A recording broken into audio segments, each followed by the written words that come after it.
Assalamualaikum warahmatullahi wabarakatuh. Teman-temanku yang rahmat Allah Subhanahu wa taala.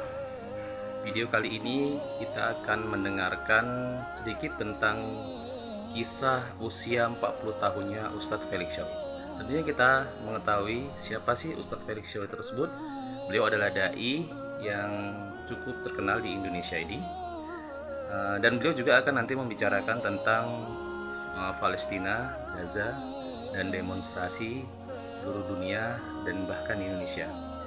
Untuk itu yuk kita simak, kita dengarkan ya tentang pemaparan beliau tentang usia beliau yang sudah 40 tahun tentang Palestina dan demonstrasi yang diselenggarakan di seluruh dunia. Yuk kita dengarkan. Selamat menempuh usia 40 tahun. Oh iya benar. Sekarang kau sudah seusia Nabi. Ya. Bisa diceritakan Tan, apa yang Ustadz rasakan setelah menginjak usia 40 tahun dikaitkan dengan diri dan dakwah?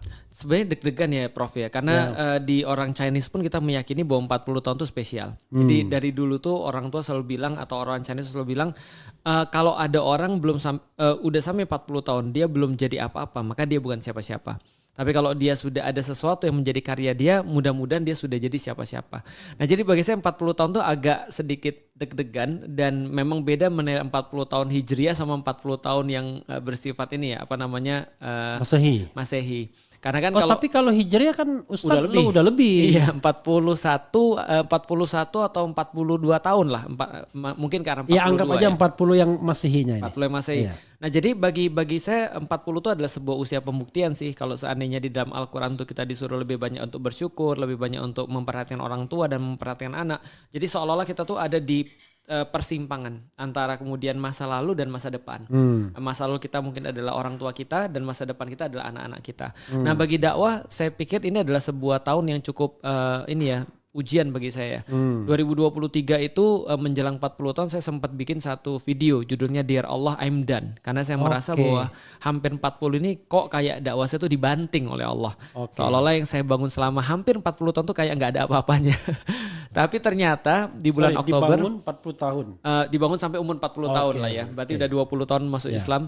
Itu seolah nggak ada apa-apa. Tapi ternyata Allah tuh ingin ngasih tahu seolah-olah sebetapa sampah usaha saya itu. Lalu kemudian Allah pengen ngasih tahu ini Allah punya rencana ataupun sesuatu yang lebih baik. Meletus kemudian pembantaian yang ada di Baitul Maqdis di Gaza, Palestina. Nah dari titik itu kemudian saya pikir ini dakwah peningkatannya cukup pesat dari titik itu. Orang-orang lebih banyak mau tahu tentang Islam, orang-orang lebih banyak mau tahu tentang dakwah dan segala macam. Malah dakwah itu menggeliat lagi. Jadi ya itu bagi saya 40 tahun tuh kayak sebuah titik tolak aja. Dan alhamdulillah sampai di titik ini saya mendapatkan banyak sekali perkembangan di bidang dakwah kalau Oke, jadi Gaza itu blessing in disguise ya. Iya, kita juga nggak bisa mengatakan bahwa kita senang sih Prof. Tapi gimana ya, itu memberikan efek yang sangat luar biasa sih di dalam dakwah Islam pada khususnya. Karena baru tahun ini aja benar-benar orang tuh mau benar-benar perhatian pada Palestina. Indikatornya Prof, baik di dalam maupun di luar negeri. Indikasinya adalah kalau di luar negeri kita melihat. Panggil Prof juga. Iya, kalau Prof kan di situ saya provokator. S1 saya. Ya betul provokator. Satu pakai F, satu pakai V ya. Nah kalau misalnya di dunia itu kita bisa lihat bahwa baru kali ini protes besar-besaran itu dilakukan di dunia.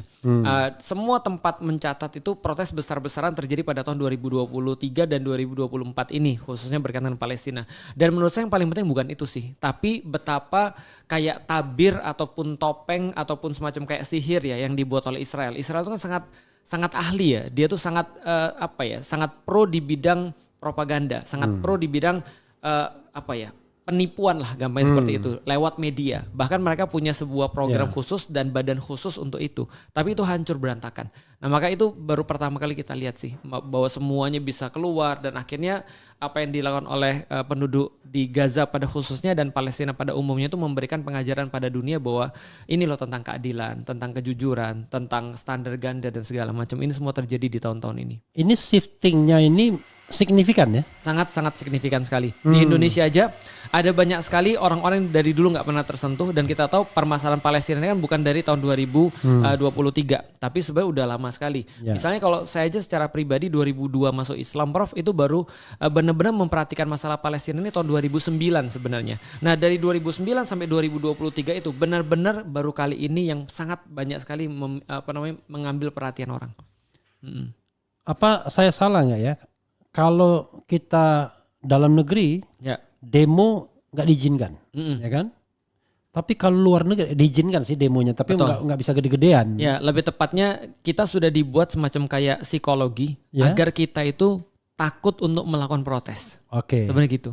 Nah, tapi kalau di luar ya mereka sudah lebih terdidik dan lebih banyak literasinya. Karena itu mereka tahu hak mereka sebagai warga negara. Sebenarnya kan yang membuat orang itu takut kan karena mereka nggak ngerti hak mereka sebagai warga negara. Dan yang kedua kan adalah ancaman-ancaman yang bersifat kayak non hukum kali ya, Prof. Bisa tiba-tiba ada orang hilang, karirnya jatuh dan segala macam. Ada tukang bakso di depan. Ada tukang bakso dan segala macam. Jadi orang tuh akhirnya khawatir ketika mereka mau pergi ke jalan, dan selalu dihubungkan antara orang nggak suka dengan sesuatu dengan nggak suka dengan pemerintah. Itu selalu dihubungkan.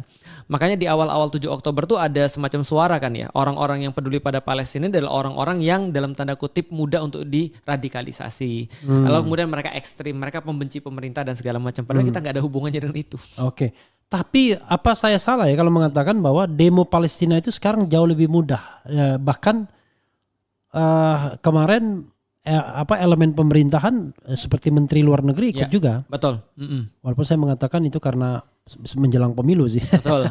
Tapi bisa dieksplor bisa. Ya, itu bisa jadi karena berbagai macam sebab. Hanya saja kita katakan tadi secara hukum memang kan tidak boleh dilarang sebenarnya. Penyampaian pendapat di muka publik itu kan tidak boleh dilarang. Apalagi dalam sesuatu yang benar-benar bersesuaian dengan arah negara sebenarnya. Kan lewat pembukaan Undang-Undang 45 kita juga sudah memahami bahwasanya kita harus menghapuskan penjajahan di atas seluruh dunia. Nah, maka ini kan sejajar dengan yang diambil oleh Indonesia. Maka sikap Indonesia ketika di publik pun adalah membela Palestina, seperti yang dilakukan oleh Menteri Retno kan gitu yang sangat terkenal itu. Dan Presiden Jokowi juga menyampaikan tadi ya, terlepas benar atau tidaknya, tapi menyampaikan bahwa ada dukungan untuk Palestina, bahkan mengirimkan bantuan dan seterusnya. Nah, artinya yang satu-satu membuat orang tuh akhirnya demonya itu takut dalam tanda kutip adalah tadi perasaan dia sendiri, dan dia nggak ngerti hak dia sebagai warga negara. Walaupun tadi benar lebih mudah, tapi kan nyatanya kan nggak sebesar dulu. Gelombang itu.